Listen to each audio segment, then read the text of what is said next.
बड़ी वड्डी हस्ती हैं जी। बिल्कुल ते इतनी वड्डी हस्ती देखो किवें रुलदी पई वो गाल है। इत्थां चवल चवल लोग जड़े ने मीडिया की जीनत बने हुए हैं। सही गाल है। ये शाकर शुजाबादी साहब हैं देखो केड़े हाल च। बिल्कुल ये गाल है। ये साडे मुल्क दा अलमी है। ये देखो वो गाल है। ये हुण वेंदे पे ने दी मैं लत्त कुट सैट करना इत्थे रखदा। ये हाथ खराब है इन्हां दा। ये हाथ खराब है। देखो ये मुल्क दा कितना वड्डा शायर है। सच्ची गाल है। ये वसेब दा है अपने जनूबी पंजाब दा। बहुत बड़ा शेर पंजाब दा शाकर शुजाबादी साहब हैं। बिल्कुल ये हाल है पाकिस्तान दे।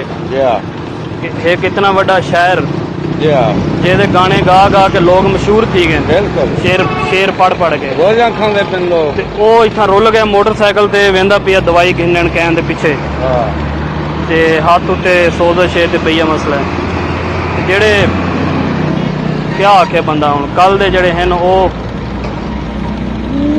सेलेब्रिटी बने वदे ते बे कुछ बने। अल्लाह पाक सेहत देवे यार। इन्हां को तुस रेस्ट करावना ही थोड़ी देर। मैं करवे ना रेस्ट 4 पई आसी। ये पुल क्रॉस करेस हो ना जनाब। अगे मच्छी वाले बैठे ने उथा वालो 4 पहिया हैं उथा इन्हां को रेस्ट करवाओ थोड़ा पानी शानी पिलाओ थोड़ा ओके थी ने। तुस आप क्या बंदे को पीछे बुलावना ही ना बस बंदा कोई भी आई कहना नहीं ये तुस गलत की है।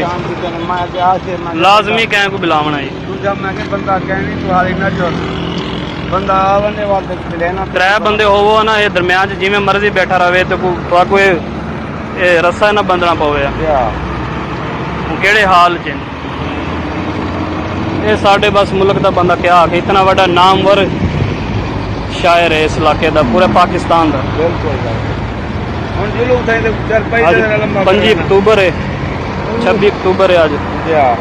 चलो अल्लाह खैर करे कि अल्लाह सेहत देवे शाकर साहब को। ठीक है शाकर साहब। ठीक है सर ठीक है ठीक है मेहरबानी।